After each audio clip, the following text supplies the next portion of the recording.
O rei do Egito disse às parteiras das hebreias, das quais uma se chamava Sifrá e a outra Puá, disse assim: quando ajudardes no parto as hebreias e as virdes sobre os assentos, se for filho, matai-o, mas se for filha, então viva.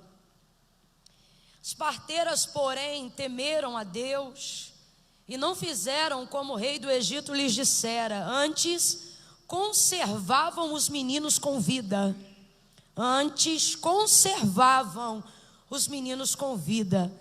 Então o rei do Egito chamou as parteiras e lhes disse: por que fizeste isso? Por que deixastes viver os meninos? E responderam as parteiras a Faraó: é que as mulheres hebreias não são como as egípcias, são vigorosas e já têm dado à luz a seus filhos antes que as parteiras cheguem a elas. Portanto, Deus fez bem às parteiras e o povo aumentou e se fortaleceu muito. E porque as parteiras temeram a Deus, Ele lhes constituiu família. Então ordenou o Faraó a todo o povo: a todos os filhos que nascerem aos hebreus lançareis no Nilo, mas a todas as filhas deixareis viver. E você diz amém por essa palavra. Mantenha a Bíblia sobre o seu colo se você puder, libere as suas mãos e una as suas mãos à mão da pessoa que está sentada ao seu lado. Faça isso com firmeza, faça isso com fé. Não faça desse momento um momento esquisito. Não segure a mão dela ou dele meio requenguela, meio fraca: eu não te conheço. Mostre para essa pessoa que, se talvez ela está em dúvida do que veio fazer hoje aqui, ela sentou-se ao lado de um profeta do Eterno, de uma profetisa do Eterno, e de que muitas vezes para Deus chegar na gente, Ele passa por gente como a gente. Segure a mão dessa pessoa com firmeza, feche os teus olhos, curve a sua cabeça. Camila, mas eu não conheço. Não precisa conhecer. Nós estamos aqui unidos em um único propósito.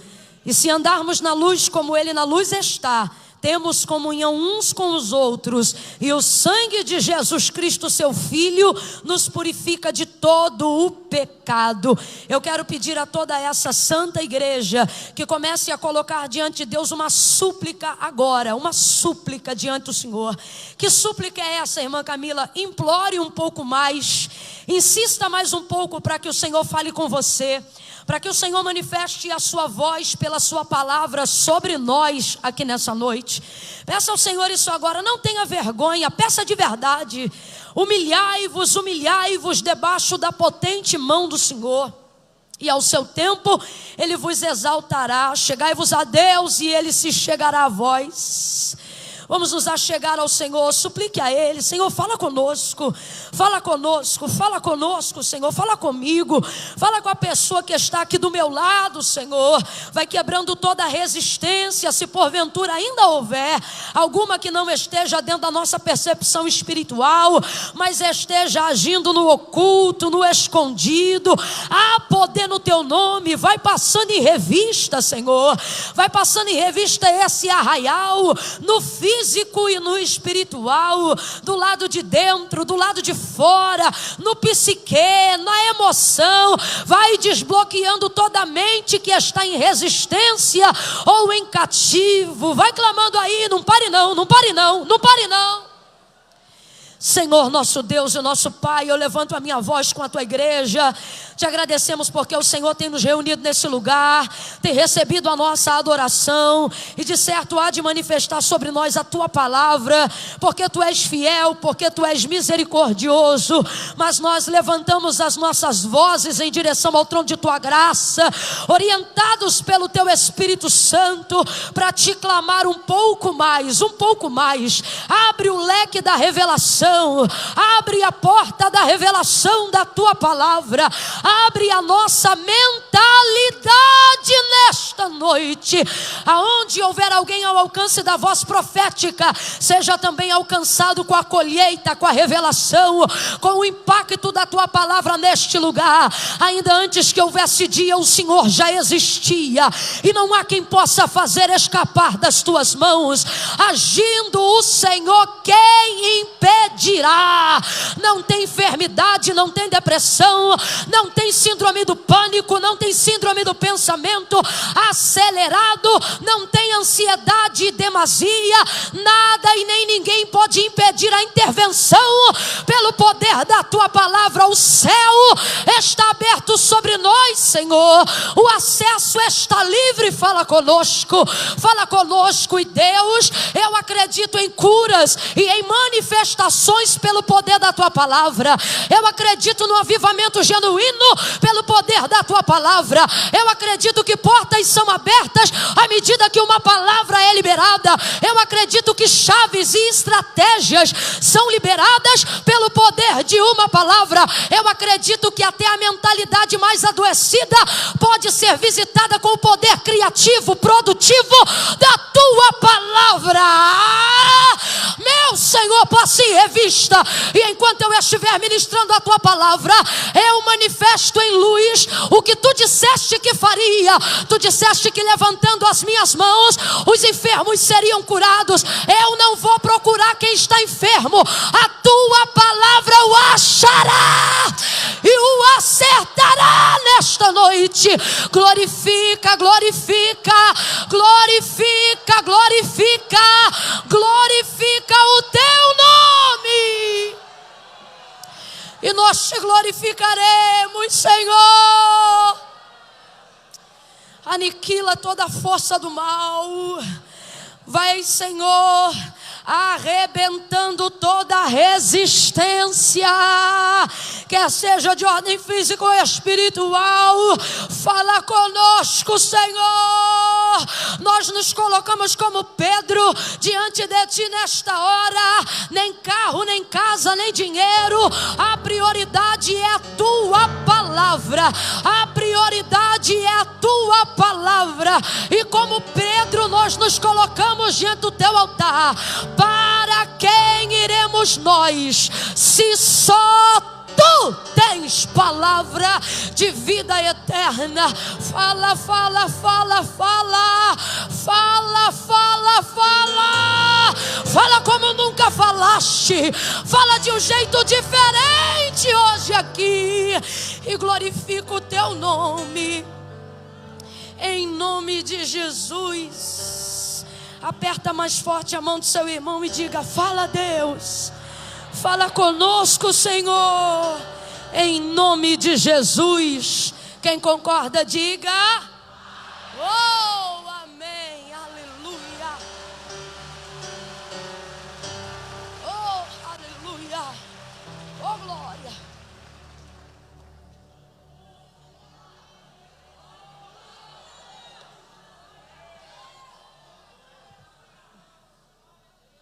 Oh, aleluia, aleluia, aleluia.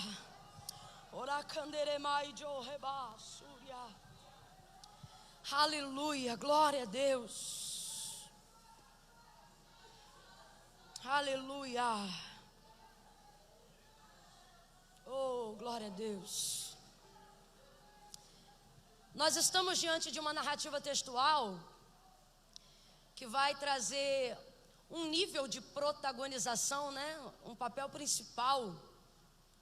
Há duas mulheres egípcias, na verdade, apesar de ajudarem no parto as hebreias, elas são duas mulheres egípcias. São as parteiras Sifrá e Puá. Essas mulheres, acredito que de tanto conviverem no seu dia a dia, no seu ofício e no trabalho com as hebreias, acabaram desenvolvendo uma cultura bem própria e típica dos adoradores do Deus de Israel, do Deus dos hebreus. E isso é muito claro no texto, porque apesar de serem egípcias, o texto diz que ambas eram tementes a Deus. E é o Deus de Israel, o Deus de Abraão, o Deus de Isaac, o Deus de Jacó.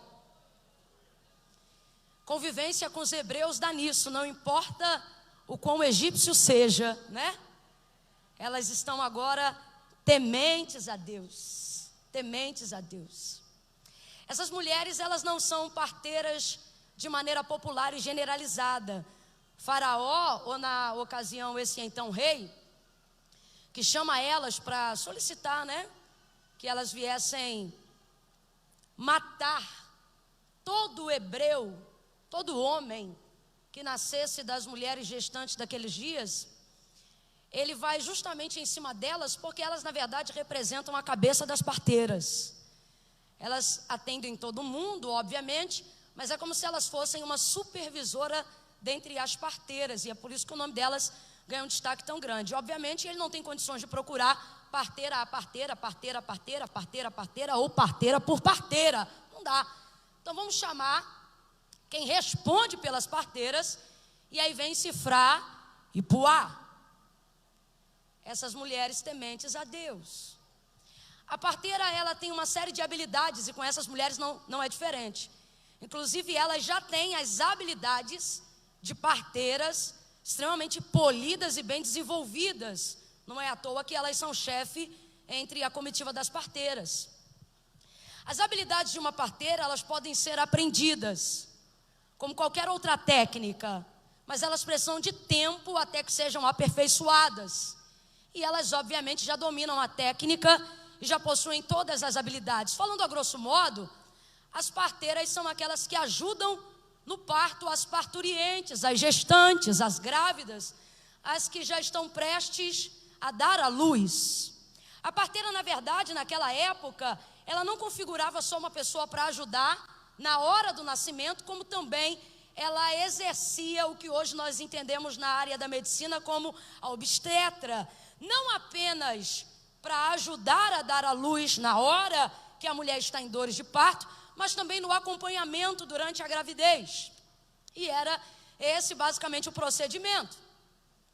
Agora, o rei do Egito, que já não faz mais memória de José, não faz mais memória da honra que os outros faraós dedicaram a ele e a sua memória, percebe que esse povo está crescendo, que os hebreus estão crescendo, que estão se multiplicando e que estão tomando conta da terra do Egito, ainda que sendo escravos, já são uma multidão que enchem a terra do Egito, de maneira que se um censo comum fosse passado, contabilizariam muito mais hebreus do que os próprios egípcios. E isso deixa o camarada com medo, preocupado, e sem a lembrança e sem a memória do que já haviam se aliançado a José em outra época, isso agora é abolido e não se faz menção do Deus de José e nem do seu povo em caráter de honra. Então esse homem tem uma ideia infernal, uma ideia que na verdade traz sobre ele, tipifica sobre ele, personifica uma ação direta do próprio Satanás. É como quando Esther, vendo que seu povo ia ser execrado por instrumentabilidade daquele que ela chamava de Amã, quando ela denuncia ele diante do rei Assuero, né? Ela não diz Amã, ela diz este mal Amã. Mal com U, ela está personificando nele a execução da maldade. Eu costumo dizer a grosso modo que Amã é casa vazia, é aquela pessoa que Satanás entra para executar nele a sua vontade. Jesus falou abertamente sobre isso, acerca de uma casa vazia, se trazem então outros para que dominem sobre ela, e o termo 7 é colocação de todos quanto couberem lá dentro. Tem pessoas que infelizmente elas atuam dentro desse papel na sociedade, não só espiritual, na vida comum. Elas são casas vazias a quem Satanás as usa para executar a plenitude da sua vontade. Este homem, este faraó, ele é literalmente isso, uma casa vazia. Alguém a quem Satanás vê autoridade, alguém a quem Satanás vê autarquia, alguém a quem Satanás sabe, alguém a quem o inimigo sabe que pode usar para chancelar a sua vontade. Nisso a gente já começa a entender que Satanás procura pessoas com habilidades específicas para atender seus propósitos nefastos.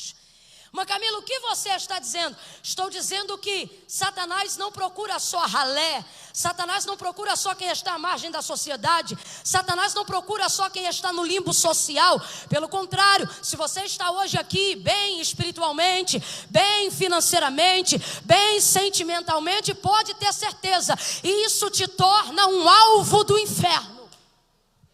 Por quê, irmã Camila? Porque ele quer os bons, porque ele depende de pessoas específicas, com habilidades específicas, em lugares específicos, para ter uma atuação cirúrgica. Então Satanás, o inimigo, o adversário das nossas almas, não é a primeira vez, mas é por causa disso que eu tenho liberdade para poder chamar esse faraó de casa vazia. Ele deseja personificar a essência do mal. Não é a primeira vez que ele faz isso. Ele fez isso no Éden. E é isso que você precisa entender. A escolha do inimigo não é uma escolha aleatória. Ah, irmã Camila, o inimigo só está pegando quem está de bobeira. Não, quem está de bobeira ele entra mais fácil. Mas o inimigo tem as suas escolhas.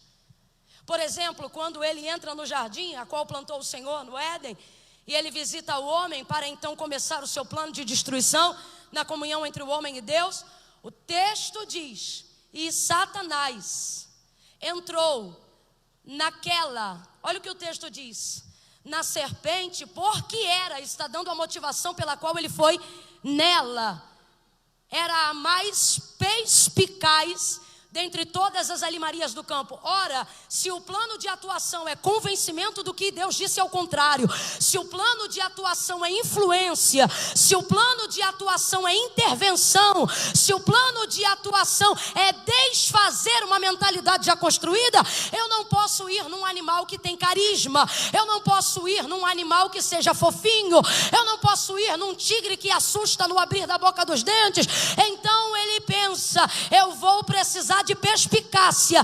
Quem tem essa habilidade? O Senhor Deus diz: não havia entre as alimarias do campo alguém que fosse, animal que fosse mais perspicaz do que a serpente. Aí, para o plano que Satanás quer executar, ele entra justamente na serpente.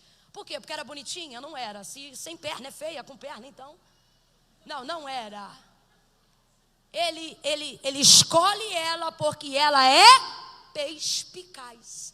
Ele escolhe ela porque, para acertar o alvo do seu propósito nefasto, ele precisava de perspicácia, que tem a ver com poder de influência, persuasão, dissertação, discussão, poder argumentativo, debate.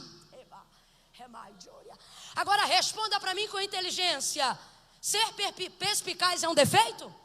Claro que não. Dentre todas as qualidades, se é que há uma na serpente, foi essa a qual o próprio Jesus colocou: sede simples como a pomba e prudente, perspicaz como a serpente. Então eu vou perguntar de novo: ser perspicaz é um defeito?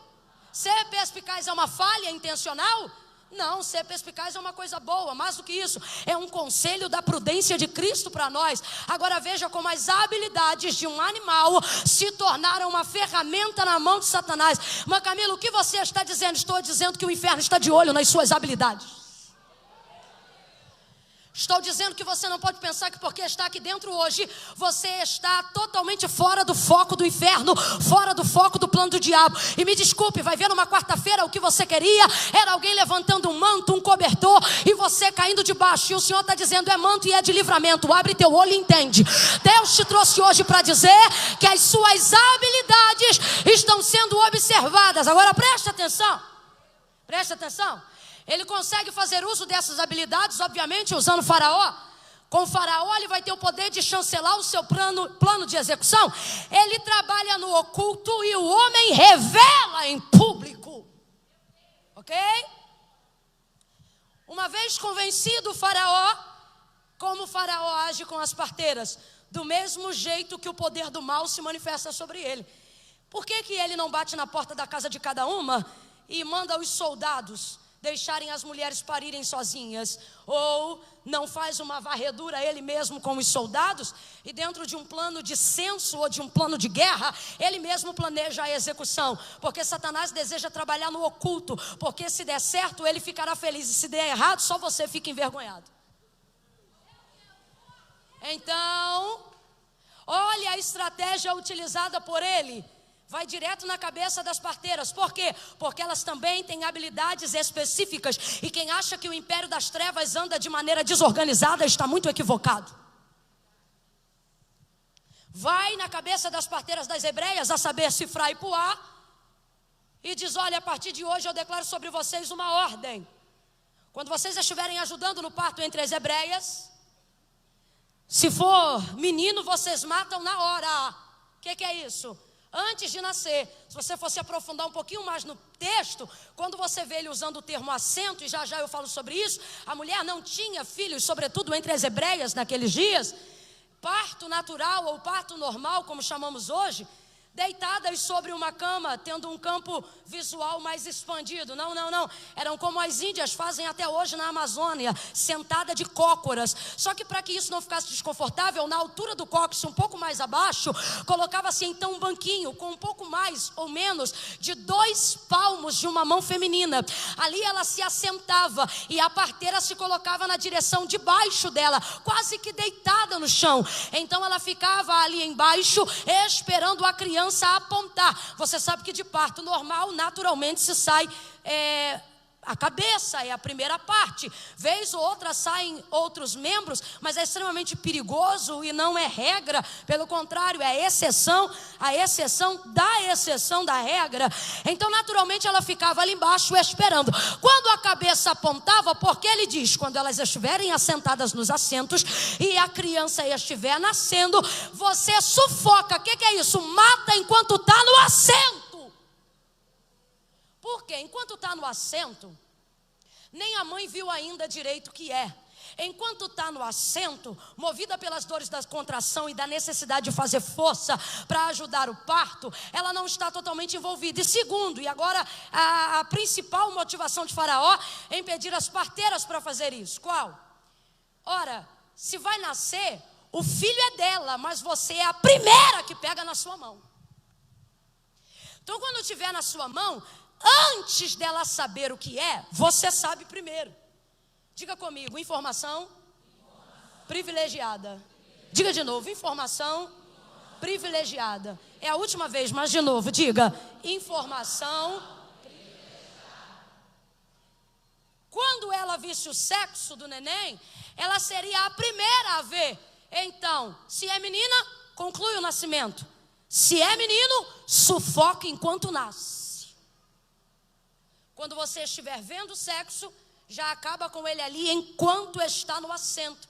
Você vai ver primeiro, vai ter acesso primeiro, vai tocar primeiro, e nas suas mãos, a partir daquele momento, está o poder da vida e da morte. Só que, veja, elas têm habilidades, as parteiras têm habilidades, têm técnicas específicas, aprimoradas ao longo do tempo, e a habilidade delas é trazer à luz filhos, crianças. Elas são experimentadas em polir a vida, em trazer a vida, em embalar para a vida, em segurar para a vida. Ele só olha para as habilidades, mas esqueceu da intenção. Como é que você pede a vida toda, quem lida com vida, para trocar a intenção do ofício do dia para a noite? As habilidades podem ser usadas de maneira nefasta, mas a intenção não pode ser transtornada tão rapidamente assim. As mulheres estão acostumadas a trazer a vida, a dar a vida, e de repente o Faraó diz: a partir de agora, se for menino, vocês conduzem a morte. Ele pede isso especificamente a elas. Por quê? Ele quer fazer o mal, mas não quer se expor. Completa para mim para eu saber que você está comigo. Ele quer fazer o mal, mas ele não quer se expor. Porque ele quer continuar sendo amado, quer continuar sendo respeitado, ele quer continuar sendo coroado, ele não quer ter culpa, ele não quer ter envolvimento e nem ser visto pelo seu próprio povo como alguém tão desagradável. E quando eu digo isso, eu gosto de lembrar, Sifra e Puá são egípcias.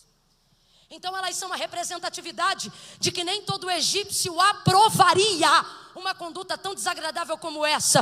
Uma vez que não há uma aprovação coletiva para um genocídio, faz isso de maneira oculta e então usa as habilidades específicas dessas mulheres. Só que essas mulheres estão a vida toda dando vida.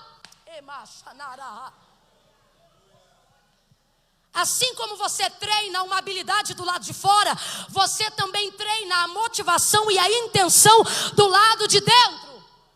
Mas Camilo, o que você está dizendo? Estou dizendo que tem gente aqui, por exemplo, que está insatisfeito com a sua vida espiritual, está insatisfeito com a sua vida emocional, ainda não teve resposta daquilo que quer. Satanás, por exemplo, tenta aproveitar, quem sabe, esse momento de descontentamento para poder usar o que você sabe para os planos dele, mas mesmo assim não consegue. Mesmo sem vontade, hoje você está aqui, mesmo não tendo orado hoje, você já orou aqui, e mesmo não tendo aberto a Bíblia, uma semana está ouvindo palavra de Deus aqui.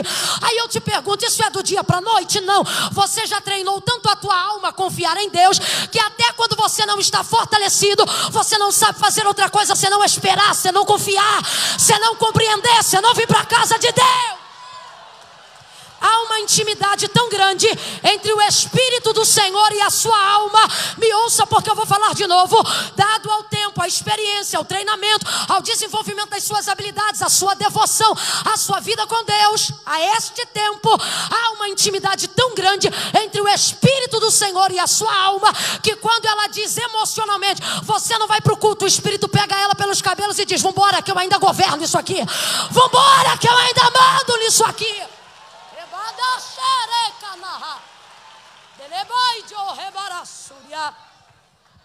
Agora ele vai no cerne da questão, utilizar as técnicas dela, as habilidades dela.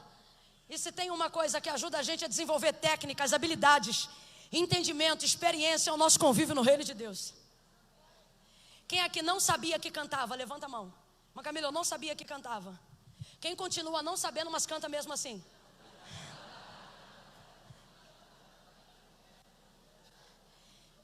Eu tenho aqui nessa noite gente que não sabia que tinha metade da capacidade de liderança que tem hoje. Sim ou não? Sim ou não?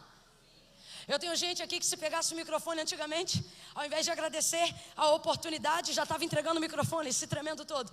E hoje, se a gente não botar o reloginho, não cala a boca nunca mais. Sim ou não? O reino de Deus está em expansão. O que nós chamamos de coaching hoje já é técnica usada por Deus. Há muito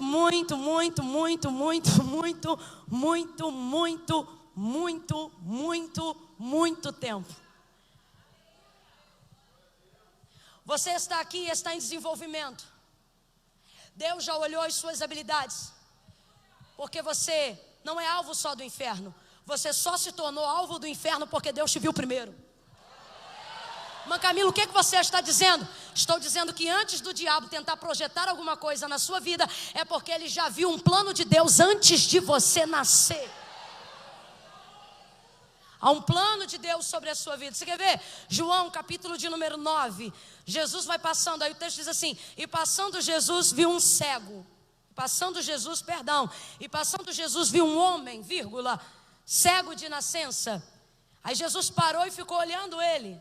Aí os discípulos, vendo que Jesus parou para olhar o homem, mesmo que não falando nada, começaram então a fazer da vida do homem tese teológica, cheia de misticismo da cultura judaizante, perguntando, Rabi, quem pecou? Ele ou os pais dele para que nascesse cego? Olha, Rabi, quem pecou? Mestre, quem pecou? Ele ou os pais dele para que nascesse cego? Isso não é uma pergunta, isso é um julgamento travestido de pergunta. Quem pergunta deixa o outro falar, não afirma o que quer saber. Eles estão dizendo, pode falar, ou é ele ou é os pais, porque um dos dois foram. Aí Jesus vira e diz, nem ele nem os pais. Agora o que é interessante a gente avaliar dentro desse contexto? Jesus curou uma série de outros enfermos, leprosos, paralíticos, surdos e até outros cegos, por que não dizer o cego de Betsaida? Eles nunca fizeram da vida de nenhuma dessas pessoas debate para tese teológica, nenhum. Eles não perguntaram o leproso por que era leproso, não perguntaram o cego de Betsaida por que era cego, não perguntaram ao paralítico por que não andava, e nem aos endemoniados por que ficavam endemoniados. Mas quanto a este cego, diz João que todos pararam e começaram a debater, Rabi, quem pecou? Este ou os teus pais para que nascesse cego? Jesus diz, nem ele ele, nem os pais dele. Isso aconteceu para que se manifeste nele a glória do meu Pai que está no céu. Olha isso. Logo você vê que o interesse deles em saber do cego não é porque a enfermidade do cego lhe chamou a atenção. Até porque a enfermidade não lhe chamou a atenção coisa nenhuma. O texto diz que Jesus vê um homem, só eles veem um cego. O texto diz, e passando Jesus viu o homem. Homem aqui, no grego, está falando da sua humanidade e não da sua sexualidade. Então Jesus está dizendo, antes de ver o enfermo, eu vi o homem, eu vi a sua humanidade. Os discípulos passam pelo mesmo homem e não veem a sua humanidade, porque deixam aquilo que ele faz tomar conta da identidade de quem ele é. E ao invés de dizerem, por que este homem é cego? Não, porque ele é cego. Olham para ele e querem fazer um debate da vida dele. Por que é cego? Por que está enfermo? Você nunca parou para entender isso? Você já viu? Todos os outros enfermos nunca disseram nada, mas acerca desse cego, eles querem saber. E a gente fica indignado quando percebe que todo mundo quer saber. Quando a gente estava com a vida toda errada, cego nas enfermidades do pecado, ninguém quer saber de nada. Ninguém quer saber com que dinheiro tu paga a tua cerveja, ninguém quer saber se o carro é teu, ninguém quer saber se a mulher que tu está andando é tua. É você, é Jesus olhar para você. E as pessoas imediatamente querem saber se essa aliança é de noivado ou é de casamento, se esse carro é o primeiro ou é o outro. Elas querem levantar todas as informações. E a gente fica sem dormir, perturbado. Por quê? Porque a gente está vendo que começaram a falar, quando na verdade a gente deveria ir para casa e dormir tranquilamente, porque a gente não fez a equação. Qual? Quando eu estava aqui mendigando, ninguém queria saber porque eu estava assim, e de repente todo mundo quer saber porque eu estou assim. Você não está entendendo? A preocupação deles não é com você, a preocupação deles é o que ele viu em você. Eu quero entender o que ele viu em você, o que ele viu em você. Eu quero entender. Queriam entender isso. Jesus te trouxe aqui nesta noite para te fazer entender que se há uma investida do adversário, aonde o alvo é onde você reside, aonde o alvo é onde você trabalha. Se o canhão do inferno está apontado para o que hoje é o seu ministério, você precisa entender, antes de bater a perna, abrir a porta de casa, olhar de frente e para o mundo espiritual dizer, não precisa se esconder. Por quê? Porque quem me guarda já te viu, e eu sei. Eu sei que você só conhece o meu endereço porque ele vem aqui. Eu sei que você só conhece o meu ministério porque ele está nele. Eu sei que você só conhece o meu filho porque você me ouve orar por ele. Veja bem, acerca do príncipe da Pérsia, que se levantou para interromper a resposta da oração de Daniel. Me parece que Daniel está numa região espiritual oculta. Mas o fluxo da intercessão, o fluxo do jejum, deu a ele não só uma evidência de sacrifício na terra, mas uma evidência de renúncia no céu. Quando o teu nome fica conhecido na terra é legal, mas quando o teu nome fica conhecido no céu,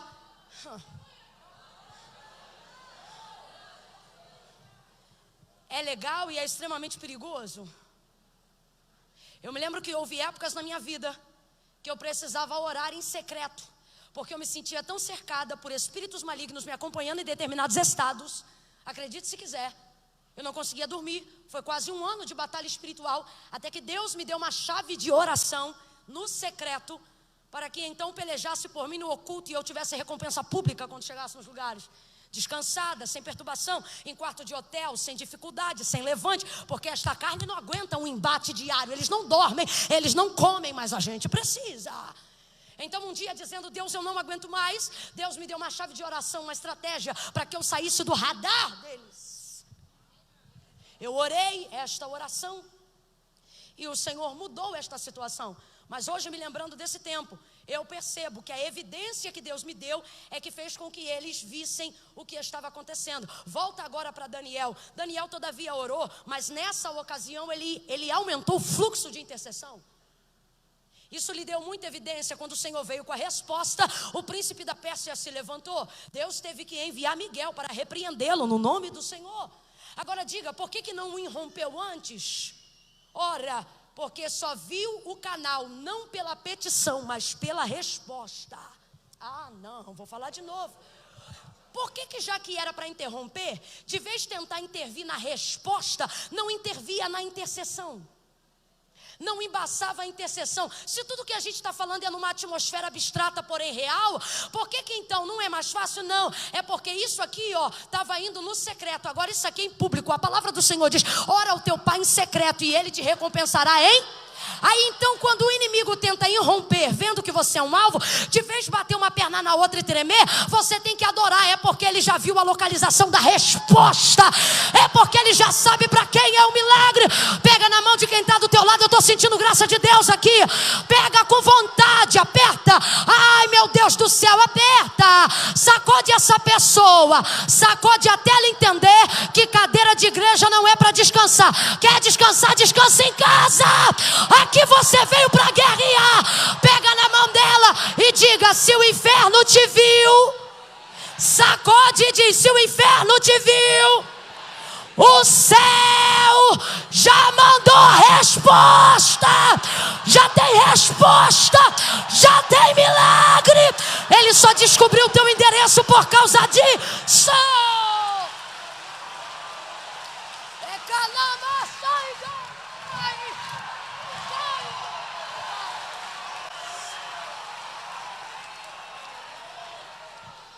Volta para as parteiras. Por que que elas são alvo da técnica? Por que que um homem poderoso como ele vai a mulheres como elas? Por que que alguém tão alto desce a última casta da sociedade? Nada contra, pelo contrário, elas são a protagonista do que eu estou pregando na noite debaixo do sangue de Jesus. Mas peraí, gente, de Faraó a parto, de cá de cima a cá embaixo, vai se meter em mulher de posição de cócoras, não pega nem bem para sua posição. Camarada está aqui, mas ele vem parar aqui. Por quê? Porque elas podem estar aqui e eu posso estar aqui, mas elas entram aonde eu não entro. A questão aqui, apóstolo, não é dinheiro, não é riqueza, não é poder. Aqui, melhor dizendo, o poder não é dinheiro, o poder é conhecimento. Por que ele vai a elas? Dentre tantas habilidades e tantas técnicas, vamos aqui falar rapidamente sobre algumas. Primeiro, já falei sobre ela, acesso. Elas têm o poder de entrar aonde ele não entra. Isso fala de quê? Acesso. Acesso. Você diz: irmã Camila, eu não sei porque eu estou sendo tão perseguida. Porque dadas as habilidades e as técnicas que o Espírito desenvolveu em você, casa que não abre para ninguém, está aberta as duas portas com um chazinho na mesa dizendo: vem cá aqui, senta aqui, conversa comigo, fala para mim do que você precisa, o que você quer. Diga comigo: acesso. Essas mulheres, por causa das habilidades que elas possuem, elas têm acesso. E que acesso é esse? É acesso de confiança. Por que confiança? Porque elas têm entrada liberada em casas de pessoas que elas nem têm tanta intimidade assim, mas elas têm confiança no maior momento de dor da vida dessas mulheres, no maior momento de fragilidade da vida dessas mulheres. Elas não querem ver o marido, elas não querem, não, elas só querem ver a parteira. Então entra a parteira quando? No maior momento de dor e de fragilidade da vida delas. Ah, meu irmão, se você já acompanhou um parto, as mulheres que estão aqui, se já acompanharam um parto, ou se já fizeram um, ou já tiveram um, sabem do que eu estou falando. É uma dor absurda, sim ou não? Você pergunta para a mulher que teve filho em parto normal: como é que foi a dor? Explica aí. Ela diz: eu não sei explicar. Ela resume dessa maneira, como algo que não pode ser explicado, né? Doeu muito. Não sei nem qual é o nome que dá para aquilo.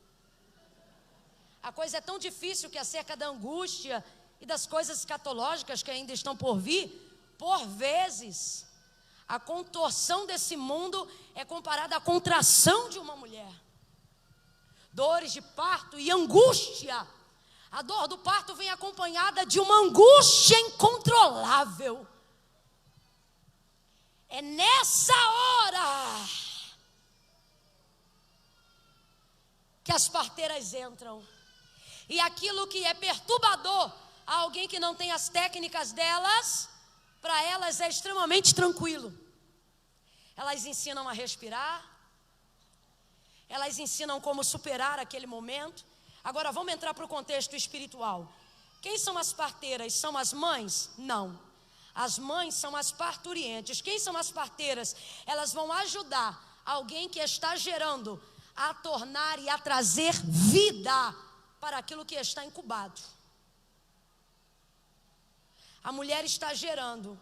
Quando chega a ocasião dela dar à luz, ela é tomada por muita angústia, por muita dor e por muita fragilidade. Nessa hora, ela precisa de um agente facilitador. Ela precisa de alguém que possui as técnicas e as habilidades de uma parteira. É tudo que ela quer. Uma parteira. Vamos lá, é tudo que ela quer. Ela quer uma parteira. Quem está gerando precisa de uma parteira. Quem está em vésperas de dar à luz precisa de uma parteira. Faraó sabe disso. Então ele vai usar todas as habilidades que elas têm para sufocarem essas crianças do sexo masculino, bem na hora do seu nascimento. Então veja, aquilo que era para ser celebração, ele queria que virasse o seu maior momento de dor. Ele quer matar os sonhos. Ele quer destruir uma semeadura de 9 meses. Na verdade, não apenas de 9 meses, mas de toda uma vida de expectativa que precede e que logo a mais virá. Acaba com tudo. Quais são suas habilidades? Confiança, acesso, informação privilegiada. Deus me trouxe aqui para despertar algumas pessoas. O diabo não quer que você distorça as suas habilidades. Ele quer distorcer as suas intenções para continuar usando as suas habilidades. Como assim, irmã Camila? Ele não quer que você saia da igreja. Ele quer usar as habilidades que você tem aqui dentro. Ele não quer que você deixe de ser uma pessoa de confiança. Ele quer que você continue sendo uma pessoa de confiança, para você ter acesso às informações privilegiadas e assim conseguir atender às suas necessidades e às demandas do inferno. Deus te trouxe hoje aqui e eu vou falar rasgado.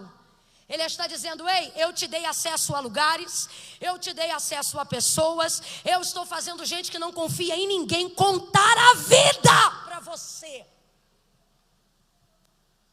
Deus está me mandando trazer essa reflexão sobre nós hoje aqui. O que é que nós estamos fazendo com as habilidades, com as técnicas, com o acesso de confiança que Ele tem nos dado?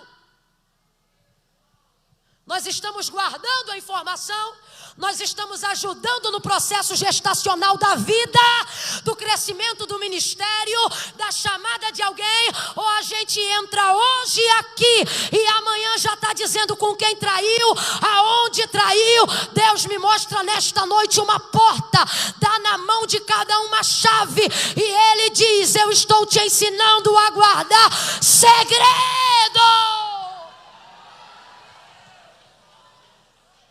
Tudo que elas querem é uma parteira, porque elas precisam de habilidades específicas. Abra comigo a sua Bíblia sem preguiça no livro do profeta Ezequiel, imediatamente.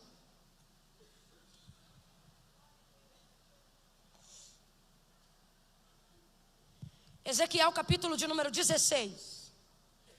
Vai, gente, abre essa Bíblia. Deixa eu ouvir o barulho da folha. Mãe Camila, não tem folha, agora nós temos iPads sagrados.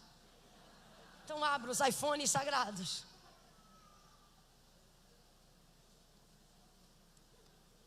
Escute isso. Capítulo 16 do livro do profeta Ezequiel. Para você que pensa que ser parteira é ser qualquer coisa, Deus se coloca no lugar de uma parteira quando Ele fala com Israel. Deus assume o ofício de uma parteira quando Ele fala sobre o nascimento de Israel. Quem está me ouvindo, diga amém. Olha o que diz o Senhor. Na época em que Ezequiel, erguido por Deus no cativeiro babilônico, olha o que o Senhor vai falar com ele. Você vai ver agora Deus se fazendo no ofício de uma parteira, para falar sobre como ele agiu no nascimento de Israel. Quem é Israel, gente? Gente, Israel é a nação escolhida do Senhor, é a menina dos seus olhos. Alguém diz assim, nós somos porque eles não foram. Não, nós só somos por causa deles, senão não seríamos nada. Então veja bem, não se pode interromper o processo vital de quem Deus mandou nascer. Quando você interrompe uma vida, você não interrompe só ela. Escute isso aqui, olhe para mim. Quando você interrompe um ministério, você não interrompe só um pregador, só um pastor. Quando você interrompe uma igreja, você não interrompe só uma igreja, você interrompe tudo que vem depois daquilo dali. É Israel. Olha como Deus vai falar e olha o papel que ele vai se usar para dizer como cuidou de Israel no dia do seu nascimento. Verso 3. E diga: assim diz o Senhor Deus a Jerusalém: quanto à tua origem e ao teu nascimento, eles procedem da terra dos cananeus.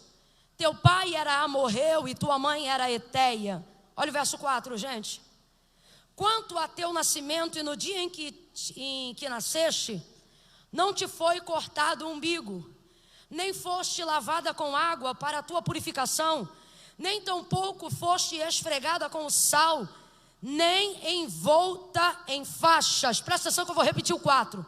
Quanto ao teu nascimento, no dia em que tu nasceste, não foi cortado o umbigo, nem foste lavada com água para a tua purificação, e nem tampouco foste esfregada com sal, e nem envolta em faixas, nem se compadeceu de ti olho algum, para te fazer alguma destas coisas. Compadecido de ti, antes, fostes lançada em pleno campo, pelo nojo de ti no dia em que tu nasceste. Mas passando eu por ti, te vi, banhada no teu sangue, e te disse: ainda que estejas no teu sangue, vive. Eu te disse: ainda estás no sangue, mas vive.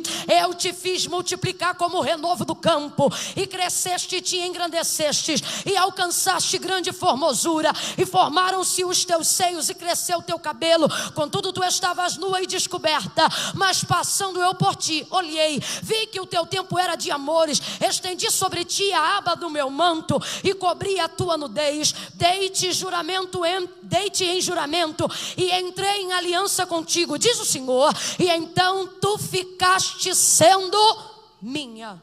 Lá no verso 4, onde eu repeti, é aqui que Deus entra com os procedimentos de uma parteira, para poder dizer como cuidou para que Israel tivesse continuidade à sua vida e ela não fosse interrompida. Palavras-chave do verso 4, ele diz: quanto ao teu nascimento no dia em que tu nasceste, não te foi cortado o umbigo, nem foste lavada com água, nem tampouco foste esfregada com sal, nem foste envolvida em faixa. Olha o texto, gente, o que o texto está dizendo é: ninguém se compadeceu de ti. E os procedimentos naturais, que procedimentos?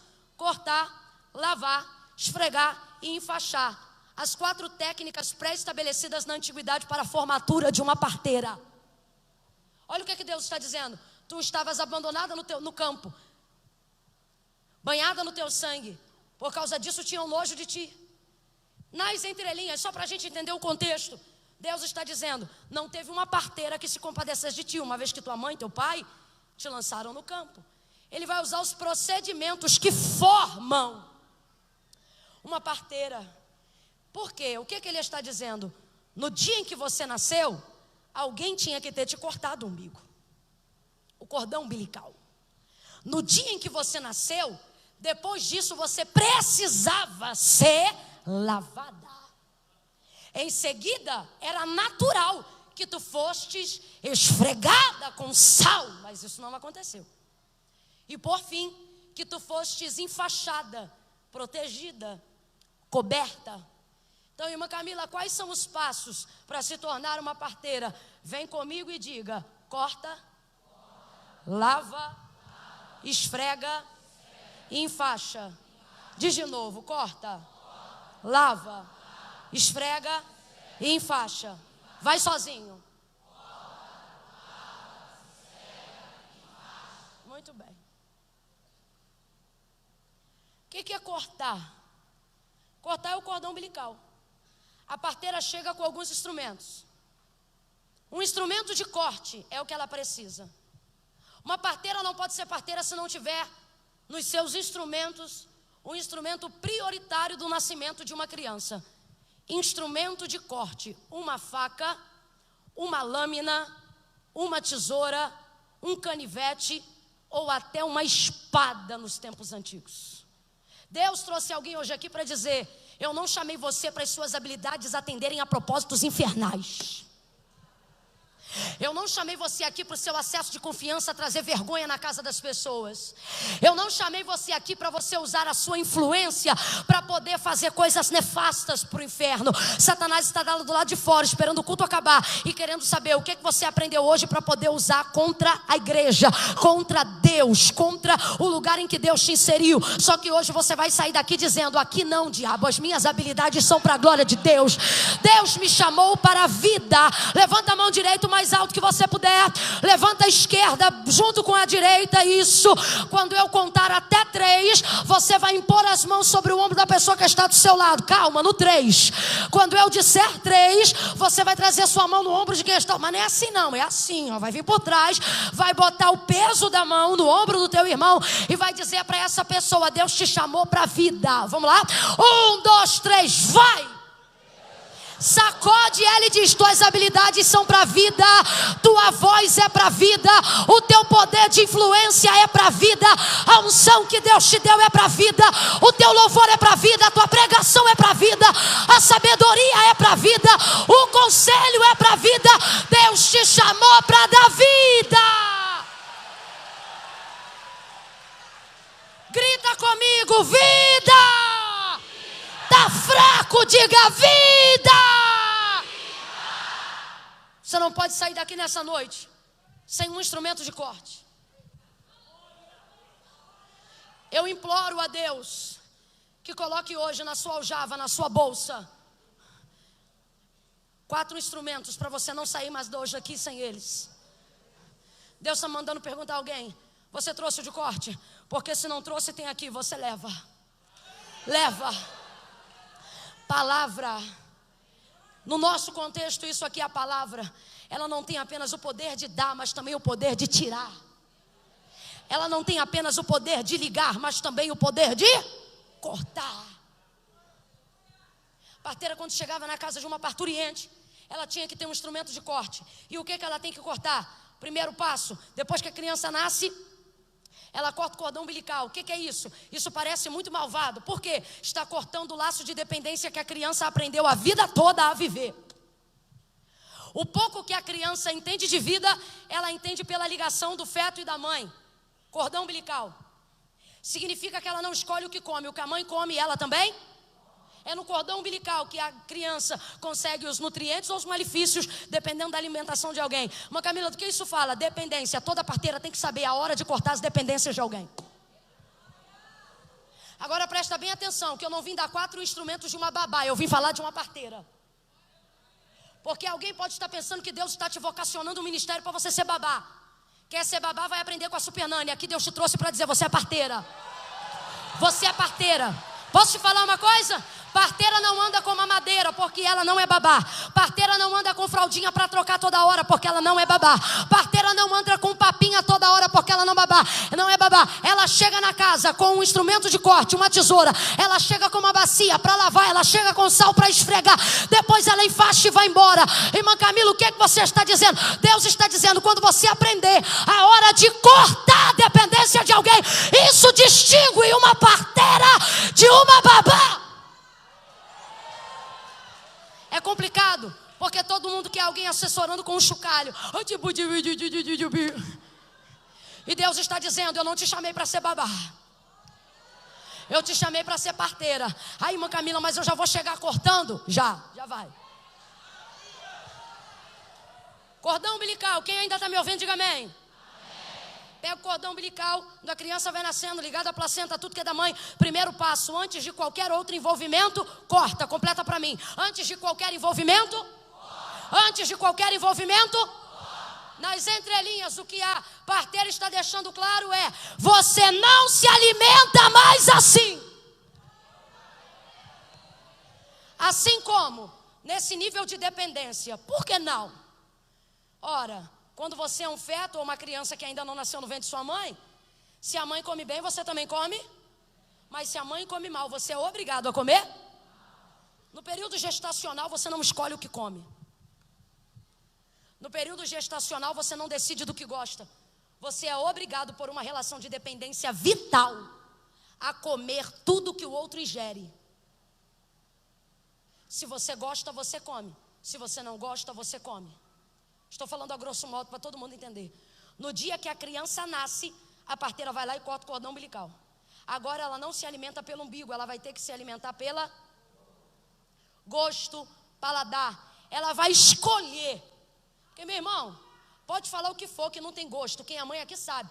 É um aninho, ele decide o que quer comer. Aí você diz assim: não, ele não come isso. Aí diz: força que come sim. Ele começa a fazer vômito. Sim ou não? Também tem paladar, tem gosto. Pode ser pequeno, mas tem poder de escolha.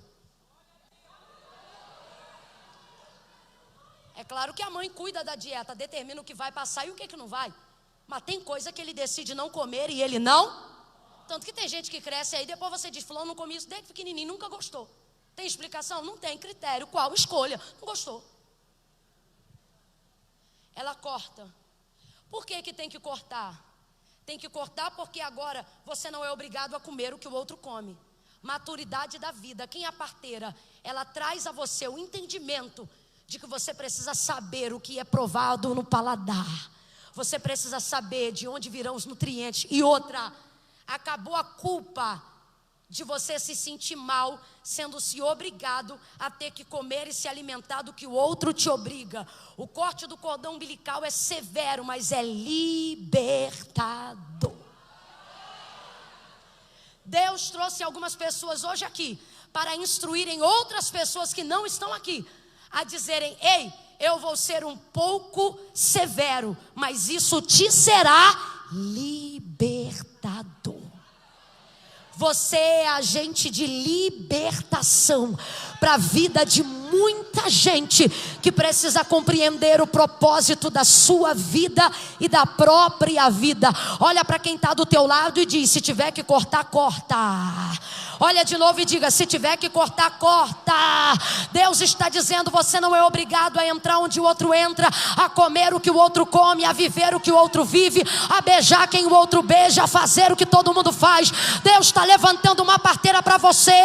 Deus está levantando parteiras aqui para alguém, para dizer: a partir de hoje está diante de ti a vida e a morte. Escolhe. Não cabe mais desculpas. Eu sou assim porque minha mãe era assim. Eu sou assim porque meu pai sempre foi assim. Eu sou assim porque eu vim de uma igreja assim. Ótimo, então agora você caiu numa igreja que tem instrumento de corte. E a gente vai cortar essa relação de dependência. A partir de hoje, sente o gosto. Experimenta a palavra. Eu não estou entalando ela na goela de ninguém, mas se é boa, come. E se não é, não permita o cordão que está amarrado em você te impedir de comer, de experimentar a novidade de Deus para você nesse tempo. Primeira coisa, corta. Segunda coisa, lava. Vamos lá, primeira coisa, corta. Segunda coisa, isso. Ai, Jesus, eu quero ir lavar. Mas Jesus está dizendo: fala para ela que de vez de orar para o outro, ela tem que ensinar ele a orar.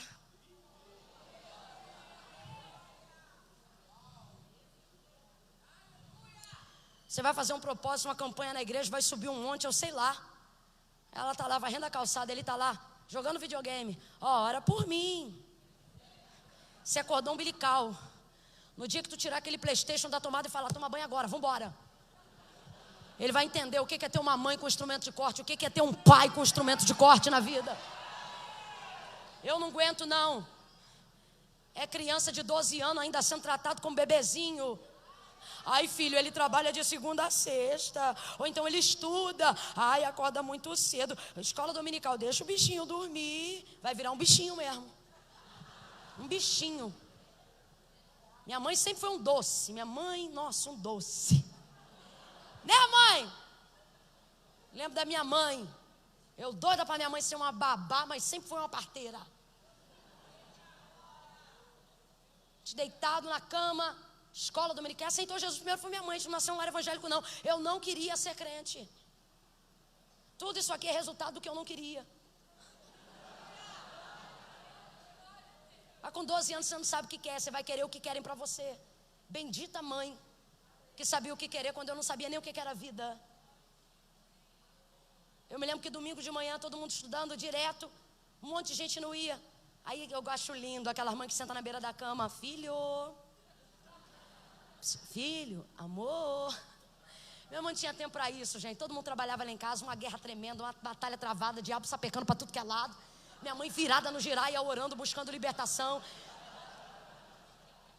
Veio do candomblé, um monte de amarração lá em casa, lutando com o demônio quase que no braço. Não tinha esse negócio, filha. Era assim na porta, a porta que não era porta, era o portal do quarto. Minha mãe passava, bora! Só que a gente já está acostumado, ficava deitado do mesmo jeito. Passava ela de novo da coisa, já falei, hein? Depois outros, por que você grita? Não sei. Eu não sei. Aí se a gente tivesse coberto, né, que aí botava o edredom aqui em cima, ela já passava, não vinha, ela já passava e dizia assim, não vou falar de novo não, e tirava. Bora, levanta. Eu me lembro que um dia eu fiquei tão irada, que eu falei, crente é você, eu não sou crente.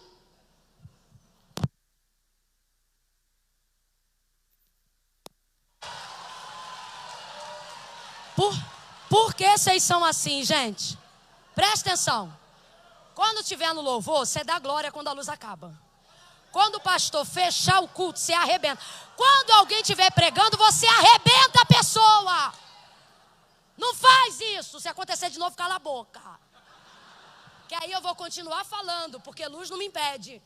E aí você ouve. Quando acabar de ser amém, você vira tudo. Entendeu? Se acontecer de novo, você fizer, eu vou te mirar aí onde você está. Eu vou te achar. Então veja bem. Me lembro que um dia eu fiquei tão chateada que eu me desarrumei toda. E eu falei, hoje ela não vai querer ir assim, porque minha mãe sempre foi chicosa. Falei, eu vou me arrebentar todinha. Derramei negócio aqui, destruí o cabelo, desarrumei a saia, me desarrumei toda. Aí eu falei, eu não vou pregar. Como é que eu vou assim? Ela disse, vai na minha frente. E eu tive que caminhar coisa de quase uns 4 metros de distância. Quando eu parava, ela dizia, vai. A poder ir. Ela cortava. Ela dizia, nós nos alimentamos até aqui de uma maneira, mas agora você vai aprender a sugar. Você vai aprender a provar. Eu me lembro que num processo de libertação em casa, eu tinha muita dificuldade de dormir. Eu fiquei 1 ano sem dormir. Eu via espíritos malignos como eu estou vendo você sentado aqui na minha frente. Era muito difícil para mim, porque eu só tinha 12 anos de idade. Era muito difícil para mim. E eu me lembro que vez ou outra minha mãe orava, me deixava dormir na cama dela, porque eu tinha muito medo. Mas uma vez eu fui correndo para o quarto dela, e eu disse, mãe, ele está lá no meu quarto. E ela disse, volta para lá. Eu disse, eu não volto. Por favor, deixa eu ficar aqui. Ora por mim. Aí ela disse, eu vou deixar você ficar aqui, mas quem vai orar é você. E eu nunca tinha feito um clamor. Mas às vezes Deus permite dificuldades para você entender a força de um clamor. Alguém pode ficar incomodado com a sua maneira de buscar Deus, mas normalmente quem se incomoda com a sua busca não pode fazer nada por você. E eu me lembro que naquele dia minha mãe disse para mim, Camila, clama. E eu falando muito baixinho, com muito medo de chatear o diabo. Com muito medo, falando bem baixinho. Eu me lembro de minha mãe dizendo no meu ouvido, grita Camila, fala forte. Fala firme. E aí eu dizia, fala o quê? E ela começou a dizer do outro lado, diga sim, eu esperando ela dizer. E ela dizia, diabo, e eu com medo. Eu falei, não vou falar. Fala Camila, eu já te vi, eu não quero mais te ver. E ela dizia, diga agora, eu estou debaixo do sangue de Jesus. Há poder no nome de Jesus. Está repreendido em nome de Jesus. E ela começou a falar. Naquele dia eu entendi a força de um clamor. Quando isso acontecia, eu não corria mais para o quarto da minha mãe. Ela dizia, se acontecer de novo, você vai fazer isso no seu quarto. Quem aqui já clamou em tempos de guerra, sabe o que eu estou dizendo aqui. A gente não fala alto porque quer, a gente fala alto porque o medo é tanto que a única maneira de continuar é gritando. Sim ou não? E a gente vai aprendendo a ter forças. Eu me lembro que minha mãe chegou e de vez de me ligar o umbilical dela, não, ela cortou. Ela me mostrou, sua vida com Deus é individual, sua salvação é individual, a sua busca é individual. Deus está me mandando dizer a alguém, se você ama esse menino, corta. Se você ama esse pai, corta. Como assim, irmã Camila? Você não vai ficar a vida toda, e essa avó que te cobre não vai ficar a vida toda. Dobra o teu joelho, começa a aprender a orar, começa a aprender a se alimentar, começa a aprender a sugar de uma nova forma aquilo que o céu tem para te dar. Depois ela lava. O que é isso? Uma bacia d'água. Aí eu te pergunto, como é que vai lavar a criança assim? Porque apesar de uma criança ser extremamente pura, ela nasce suja. Como pode se nunca tocou em nada? Mas é porque tudo que está no ventre da mãe tocou nela. Então ela nasce a grosso modo encebada, suja. E agora eu te pergunto, ela nasceu suja sem nunca ter que tocar em nada, mas ainda assim precisa ser lavada, precisa ser limpa porque ela é suja? Não, porque está agarrado nela aquilo que não é dela, mas nasceu com ela. Uma criança não é lavada porque ela é suja. Uma criança é lavada porque o ventre que a comportava deixou ela naquele estado. Uma parteira não pode julgar estereótipos. Uma parteira precisa entender que muitas vezes, muito do que alguém carrega não pertence a ele, só está nele. Essa mulher tem uma bacia, essa mulher tem água. Agora deixa eu te falar uma coisa, você acha que quem trabalha com bacia transporta água? Claro que não. Quem trabalha com bacia, leva a bacia e espera recolher a água, ou em casa ou próximo de casa. Quem está me ouvindo, diga amém. Só que tem gente que está querendo ser parteira, mas está querendo carregar a bacia já com água. Das duas, uma, ou não sabe onde é a fonte, ou tem preguiça de reciclar. Irmã Camila, o que você está dizendo? A parteira chegava, obviamente, com a bacia vazia, procurava onde tinha água e enchia água. E enchia a bacia de água. Ali ela dava um banho na criança e jogava água depois do nascimento para a criança. Jogava água, limpava a criança. A água da bacia ficava. Então essa água vai embora. E a minha bacia vai ser lavada. E quando eu for usar de novo, eu busco mais água. Deus está dizendo, tem gente com medo da própria bacia e está deixando os meninos ficarem sujos, com medo de se sujar. Será que você não sabe onde tem uma fonte? Não, eu vou falar mais rasgado. É gente que tem medo de tocar em quem precisa ser lavado porque tem medo de ficar sujo. É gente que tem medo de ajudar quem precisa ser ajudado porque tem medo de ficar mal falado. Deus está dizendo, a água é minha, a bacia é sua. Deus está dizendo, a água é minha, a bacia é sua. O que Ele está dizendo? Ora, vamos fazer o casamento perfeito. Você tem a bacia, eu tenho a água. Joga a água na bacia e a sujeira joga na água. E depois a água vai fora. E você busca de novo a água que limpou ele, lava a tua bacia. A água que limpou ele, enche a tua bacia. Levanta a tua mão se você sabe onde é a fonte e deixa ele limpar, deixa ele lavar, deixa ele encher. Mas não. O que vão dizer da minha bacia? O que vão dizer do meu ministério? Aí vez ou outro vem alguém também querendo banalizar o comportamento de Jesus e diz, olha, mas Jesus andava com todo mundo. Não, era todo mundo que queria andar com Jesus.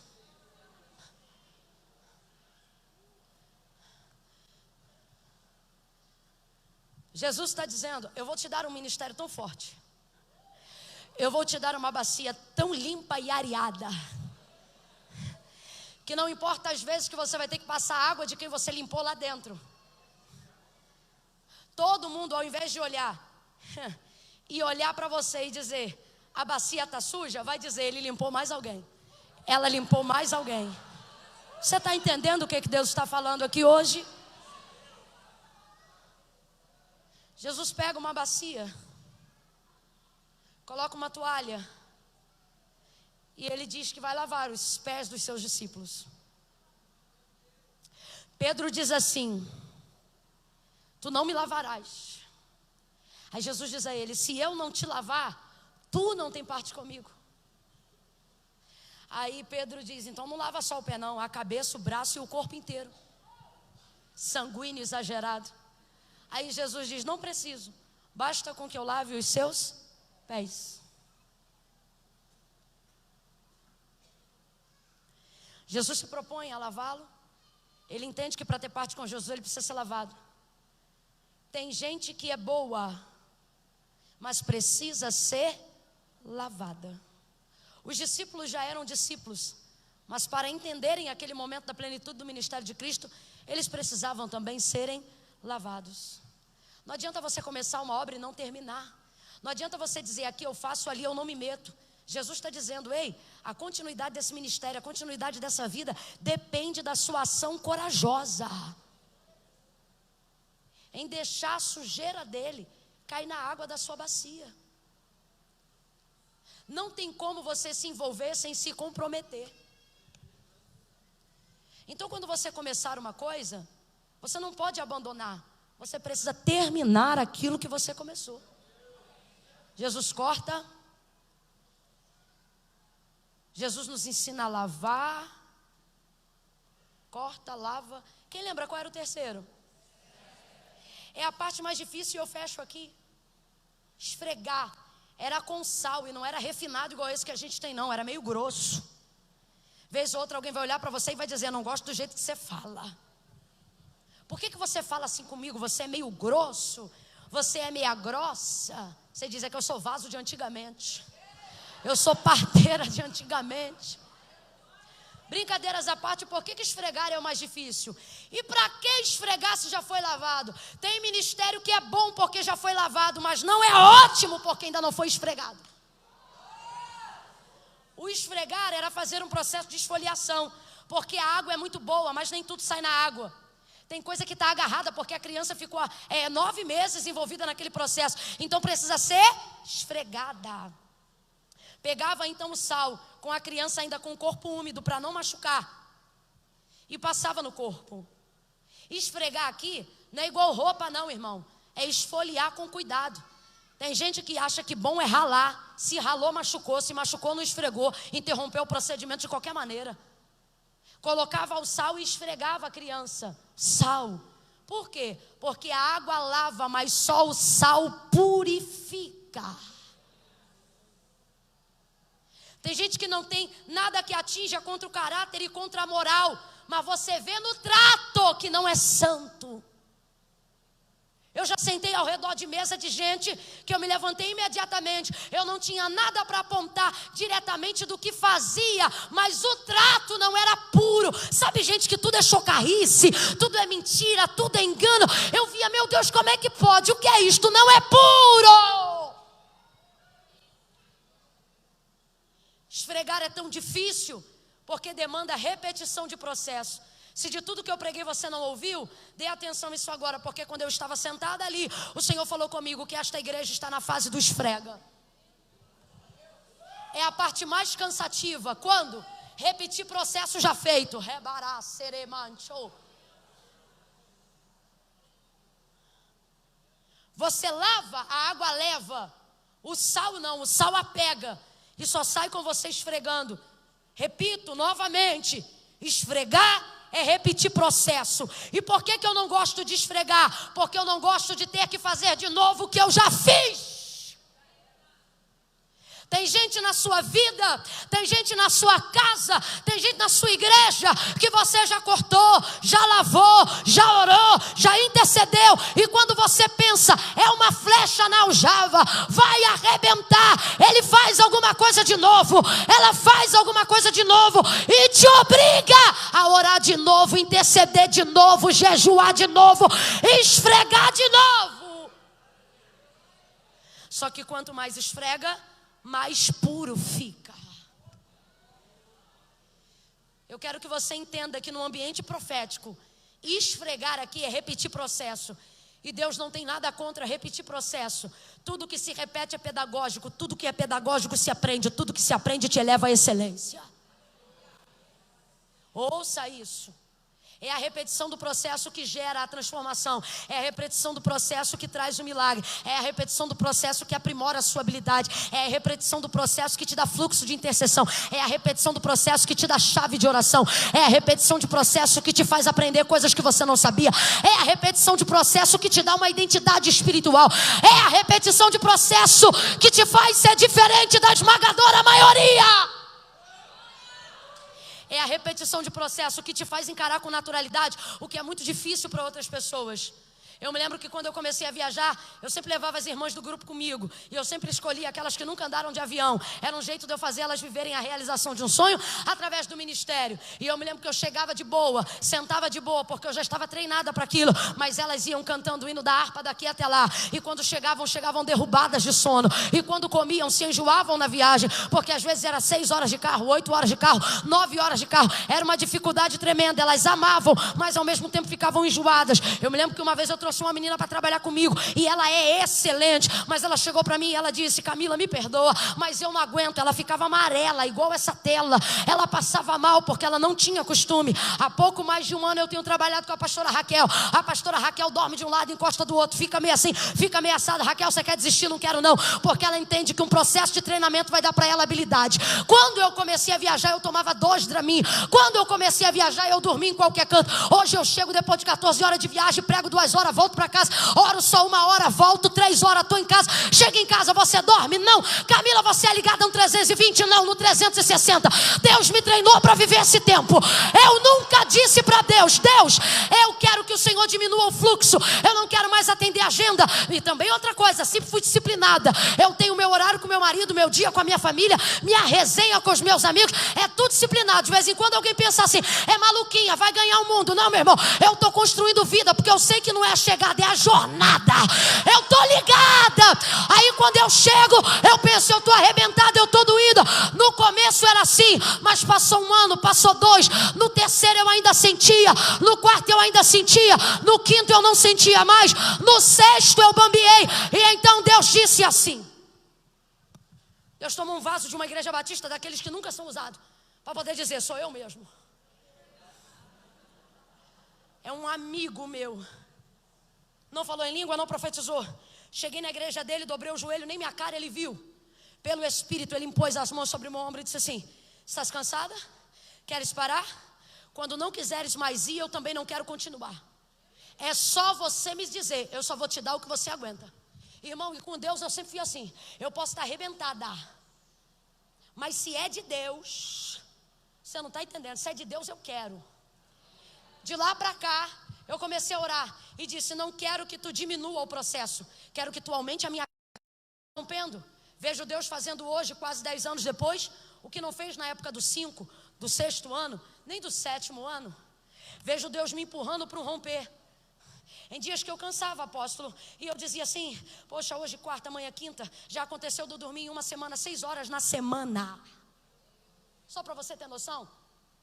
Tudo é o tempo do romper, o tempo de Deus testar o teu. Também não pode ser a vida toda, porque senão vai morrer com AVC, né? Mas eu entendi o tempo. Foi de treinamento. E quando eu dizia: Deus, eu tô, sabe assim, como que eu se eu quisesse dizer: Deus, eu tô cansada. E ele dizia: eu estou te treinando. Hoje o que eu vejo, as pessoas que estão à minha volta sentindo quando estão comigo, eu fico impressionada. Gente, diante de Deus, para a glória de Deus, eu não sinto nada. Eu só sinto cansaço mesmo quando eu estou esticada mesmo, já virada, deitada. Deus tem me dado graça. Mas Camila, o que você está dizendo? Deus está dizendo: eu não estou repetindo o processo para te matar. Eu estou repetindo o processo porque eu tenho algo maior do que o que você vive hoje. Eu estou repetindo o processo porque eu tenho como te levar a romper um limite para você hoje. Então, há pessoas na sua vida, a gente nessa igreja, que Deus está dizendo: repita o processo. E você diz: eu não aguento mais ele. E Deus diz: aguenta sim. Ora de novo. Eu não vou perdoar nunca mais. Vai perdoar sim. Perdoa de novo. Ah, porque eu não quero mais saber. Quer saber sim. Você diz: como é que eu vou viver milagre? A repetição do processo dá a impressão de que você está atrasado, sim ou não? Parece que todo mundo foi e só você ficou. Naamã está leproso. Chega ao profeta e ele diz: vai para o Jordão e mergulha. Quantas vezes? Você acha que a cura estava no Jordão? Aí ele diz: Abana e Farfar são rios melhores, água mais pura e cristalina. O verdadeiro Jordão tem mais água barrenta do que cristalina. Aí ele diz: você vai no Jordão e mergulha. Foi a água do Jordão? Foi a obediência à palavra do profeta. A palavra do profeta está dizendo: repita o processo. Primeira, nada. Segunda, nada. Terceira, nada. Quarta, nada. Só que o profeta não disse 5, ele disse sexta, nada. Na sétima, quando ele sai do outro lado, a sua pele está como a de um bebê. Deus está dizendo: repita o processo e eu melhoro o resultado.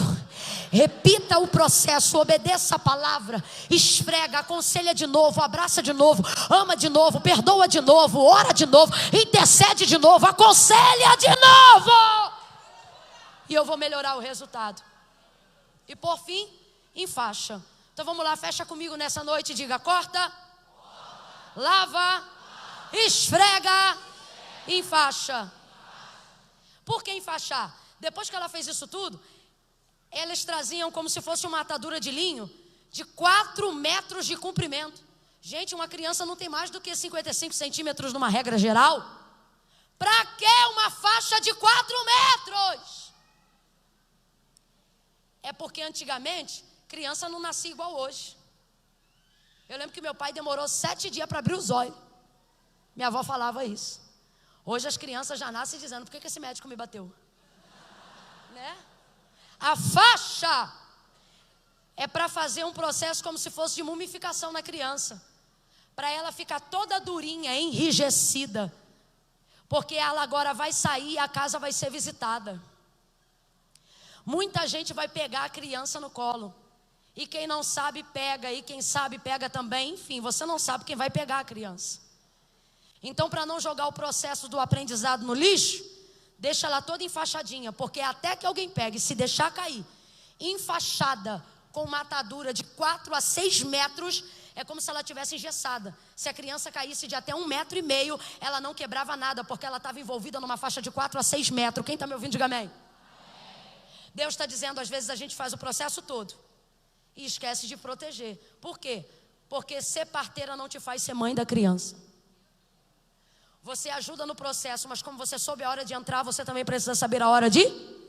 E tem gente sofrendo por filhos que não foram gerados, dizendo: eu ajudei, eu cuidei, e agora outro está embalando, outro está amamentando. Deus está dizendo: ei, você não foi a mãe, você só era a parteira.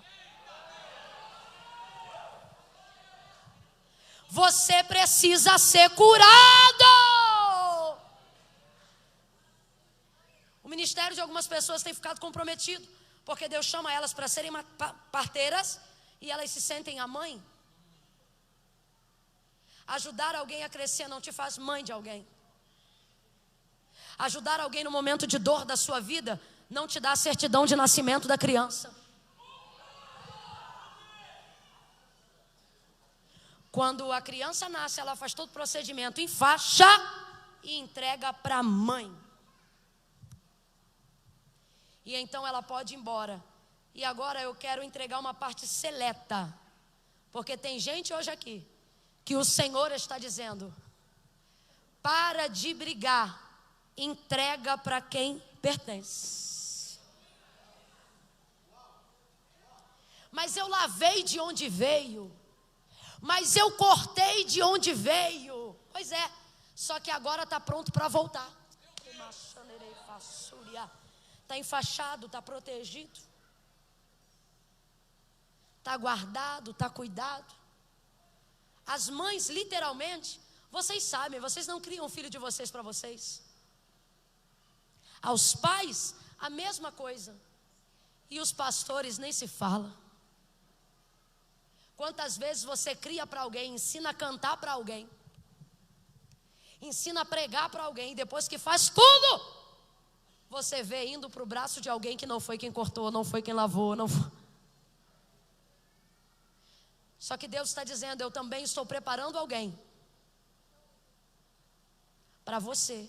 Olha o que o texto diz: parteira nenhuma ficou com o filho que é seu, mas quando Deus viu como elas faziam o que elas foram chamadas para fazer, o texto diz, e o Senhor lhes deu família. Deus está dizendo, quando você zela pelo outro como se fosse seu, sabendo que não lhe pertence, eu dou para você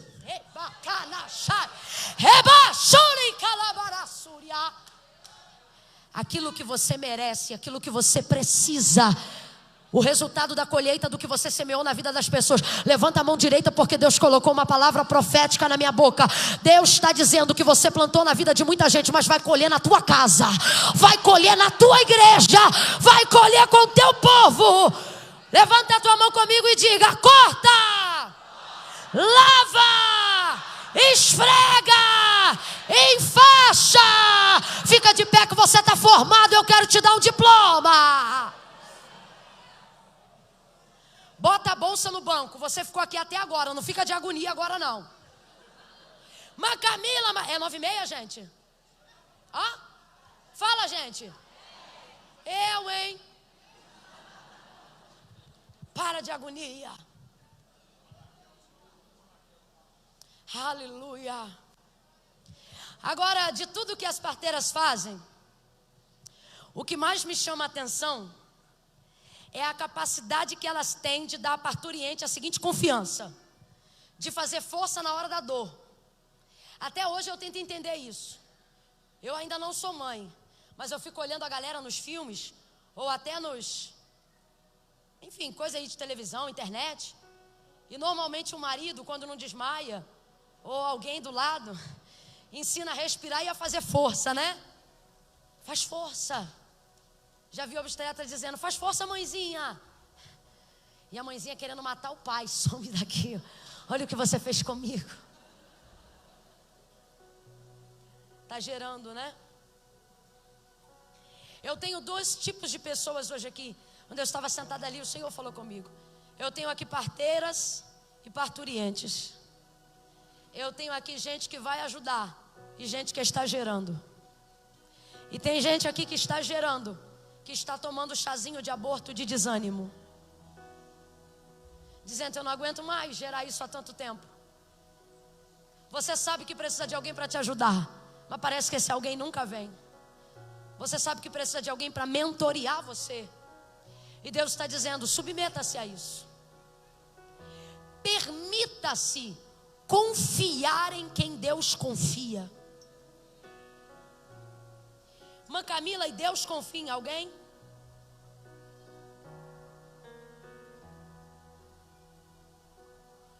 Pode beber água não? Vai ficar me secando?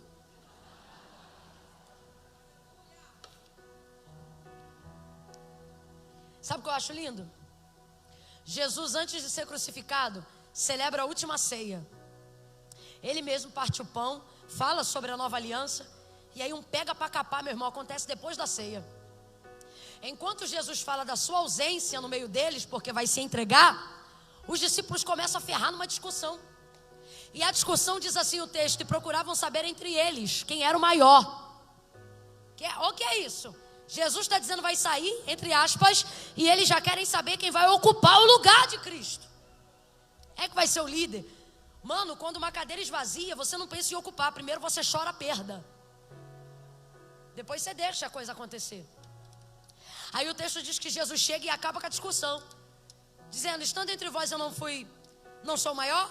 Sim, sendo maior não vos servir? Sim, pois então, o maior no meu reino é o que serve. Acabou com a discussão, olhou para Pedro e disse: Simão, Simão, você acha que quem começou essa briga, hein? Do nada, Jesus vira para ele e diz: Simão, Simão, a coisa pode repercutir, mas Deus só fala com quem começa. Simão, Simão, Satanás te pediu para se andar como trigo. Dá uma palavra de despertamento para ele.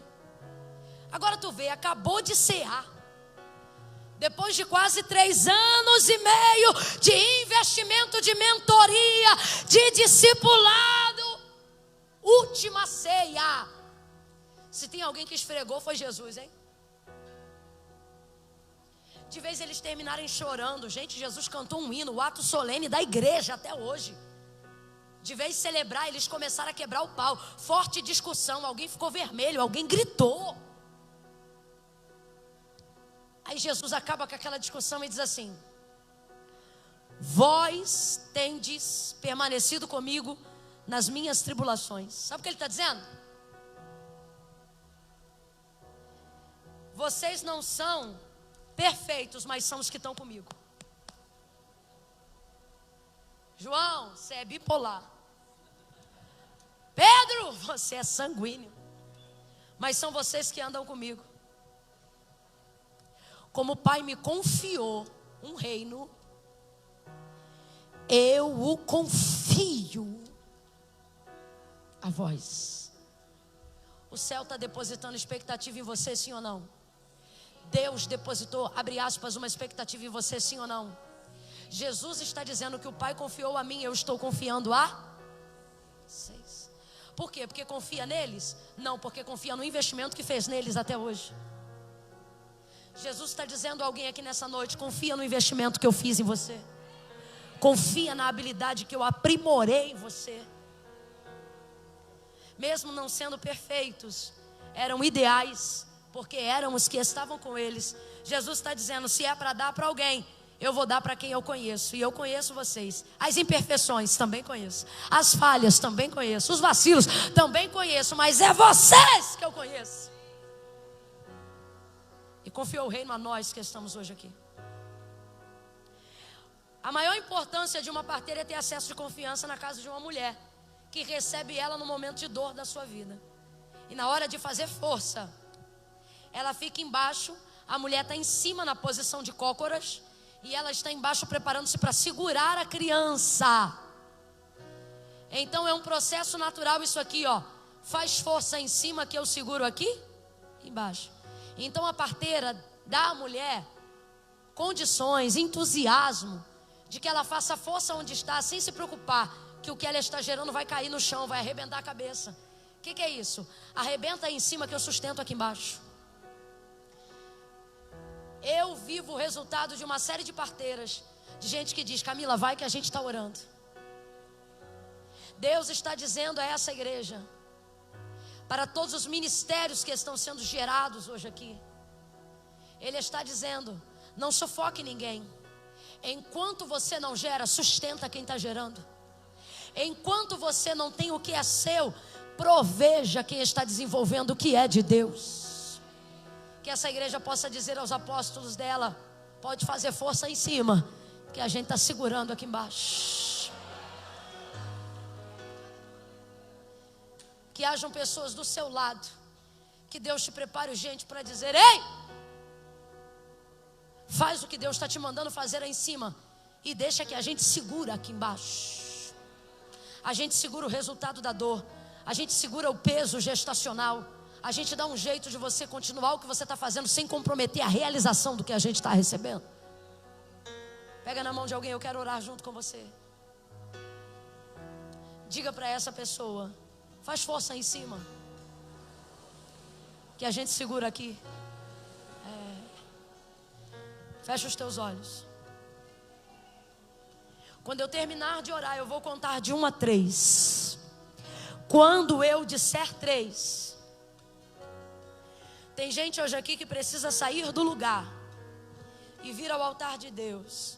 Quem, irmã Camila? As pessoas que se afastaram dos caminhos do Senhor. Gente que tem um ministério, gente que tem uma chamada, mas quando foi alvo do inferno, faltou gente para segurar o resultado.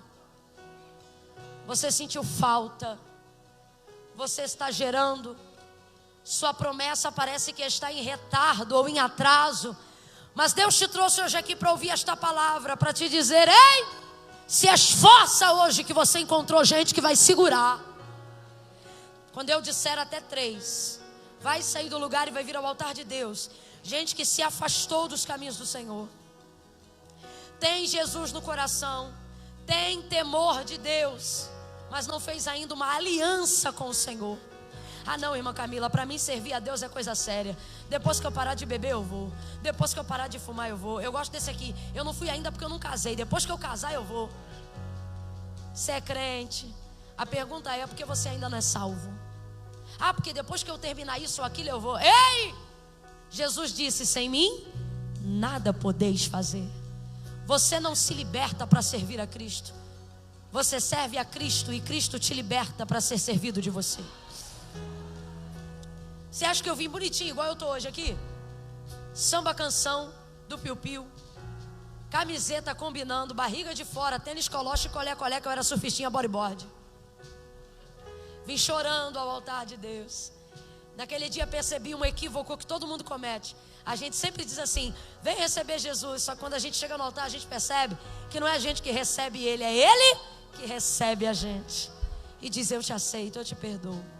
Quando o culto acabou, eu saí da igreja chutando assim a pedra na rua e dizendo para minha irmã, Elaine, você viu o que eu fiz? Ela disse, menina, eu vi. Porque toda vez que o culto acabava, a gente saía da igreja e ia pro baile. Então ela quis dizer, hoje você não pode ir pro baile. Eu falei, pois é, não posso. E pior ainda, eu não podia ter aceitado Jesus hoje. Aí ela disse, por que não? Eu falei, carnaval é semana que vem. Eu achava que ia dar para me despedir. Quando chegou no carnaval, eu fui correr atrás do trio. Mas eu não conseguia. Porque quem me recebeu aqui na frente me encheu de uma tal maneira que eu não conseguia mais viver sem a efusão daquela presença. Aí eu vi que aquilo não me acompanhava atrás do trio e fiquei perturbada. Falei, depois que eu recebi Jesus, eu voltei a dormir. Depois que eu recebi a Jesus, o demônio não tirou mais farinha com a minha cara. Depois que eu recebi a Cristo, minha vida foi diferente. Aí eu pensei, se ele não está aqui agora, é porque não está concordando comigo. Aí eu me lembro que eu acabei com um carnaval de 14 pessoas. Falei, vamos embora todo mundo agora. Ah, mas não, a gente não é crente não, a casa é minha. Acabou o carnaval de geral. Não teve mais graça para ninguém. Porque depois que Jesus me invadiu, eu não consegui mais viver sem Ele. Irmã Camila, o que você está dizendo? Estou dizendo que depois que a gente vem no altar, muita água passa debaixo pela ponte. Mas a nossa vida nunca mais é a mesma. Jesus não é o carro que você precisa. Jesus é a direção que você não tem. Jesus não é uma cama box maravilhosa. Jesus é o sono de volta, não importa onde você durma. Jesus é a paz que a gente procura. Tem gente hoje aqui que ama ao Senhor. Irmã Camila, como é que sabe? Porque está aqui até agora. Você diz, eu não sou crente. É sim. Você não é salvo, mas é crente. Você conhece um monte de simpatia da tua avó, mas quando a coisa aperta, você diz, há poder no nome de Jesus. Conhece um monte de santo, mas só chama o nome dele. Conhece um monte de simpatia, mas só faz campanha e voto. Eu ainda gosto mais a quem nesse momento não solte a mão dessa pessoa. Esteja dizendo, irmã Camila, eu só não vou aí agora, porque para mim servir a Deus é coisa séria. Então eu não consigo ser crente, eu fico com um pé cá e outro lá, porque eu não consigo ser crente. Não, você fica com um pé lá e outro cá, porque o que não consegue é ser ímpio. Se conseguisse, você ia embora e não dava nem tchau. Mas uma semana você está lá, outra semana você está aqui, e você vem me dizer que não consegue ser crente. O que você não consegue é dar a Deus para essa presença. O que você não consegue é se distanciar da graça de Deus. Você é mais crente do que não crente. Tem crente aqui que está olhando para o relógio dizendo, eu tenho que ir embora. E você que se diz desviado está dizendo, eita, Deus me achou, estou todo arrepiado. Você é crente. E está na hora de ser salvo. Irmã Camila, ok, mas eu vou ficar aqui onde eu estou. Deus sabe. Sabe, mas não concorda. Porque foi Jesus, não foi Camila, não foi Projeto Vida, não foi Assembleia, não foi Presbiteriana, não foi homem. Foi Jesus que disse, aquele que me confessar diante dos homens, eu o confessarei diante do meu Pai que está no céu. Olha o que ele diz, igreja. Mas aquele que se envergonhar, ele diz aquele que não crê. Não, porque o problema não é vergonha. Ou melhor, o problema não é falta de fé, é excesso de vergonha. Aí você diz, eu não vou sair do meu lugar porque eu tenho vergonha. Eu vim de Coloche Samba Canção com uma barriga de girino para fora e você tem vergonha de quê? Lhe digo mais. A vergonha é passageira, mas a salvação é eterna. Irmã Camila, como é que eu faço? Quando eu terminar de orar, vem com vergonha, mas vem. Irmã Camila, eu não posso ir, eu estou enrolado. Vem enrolado, mas vem. Irmã Camila, eu não posso ir, eu estou com 10 gramas aqui que eu vou usar no final do culto.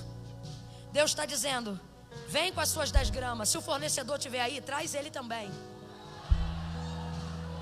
Quando você chega perto de Jesus, não é ele que fica viciado, é você que começa a ser liberto.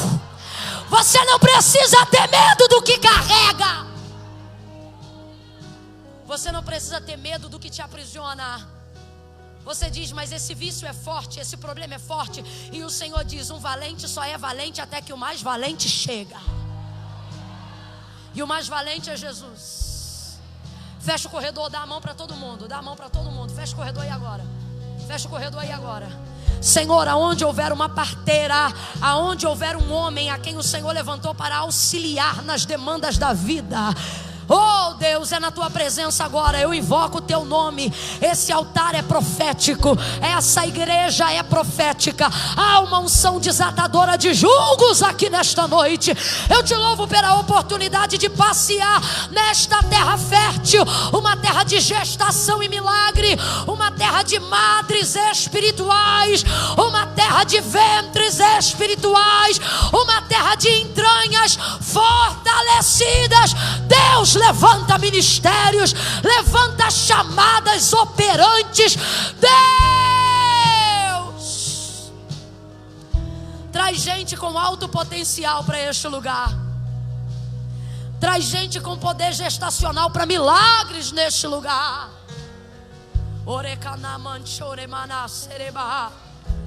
Eu te peço isso agora, Deus.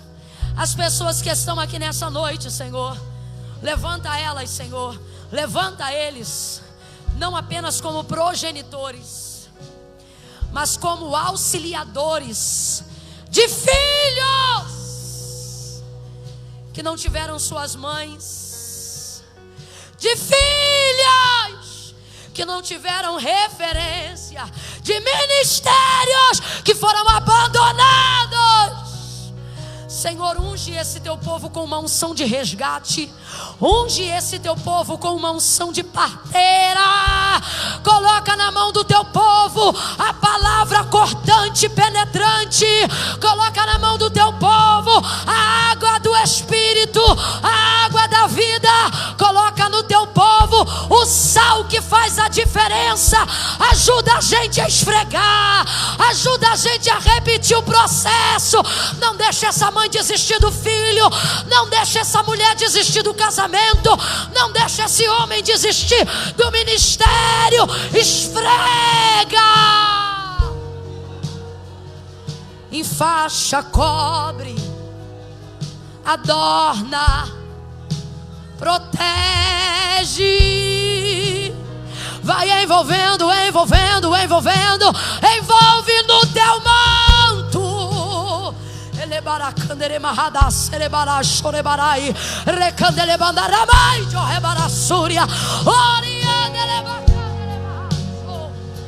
Em nome de Jesus, Senhor, que ninguém venha a cair nem escorregar.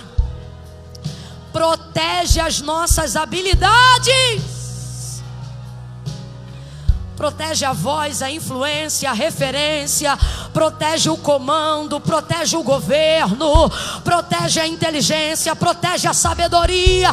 Protege, Senhor. Não deixa o diabo tocar nessas habilidades. Protege as habilidades. Protege, Senhor, as habilidades. Essa menina não foi chamada para cantar na noite. Esse menino não foi chamado para tocar na noite. Protege as habilidades. Esse pastor não vai promover comício. Protege as habilidades. As habilidades. Protege a unção, Senhor. a técnica, a retórica, a oratória, a influência, a graça, a unção, o carisma. Protege os acessos que tu tem nos dado. Em nome de Jesus, nós oramos, Senhor, assim. Em nome de Jesus. Quem concorda, diga. Quando eu disser 3, o Ministério de Louvor vai cantar apenas um refrão. Não estrofe, não estende, só um refrão. Quando eu disser 3 e eles começarem a cantar, eu estou esperando aqui. No 3, quem reconhece que vem à igreja, mas ainda não cortou o cordão umbilical com o mundo. Quem é uma bênção, Jesus está disposto a receber, mas ainda não se sentiu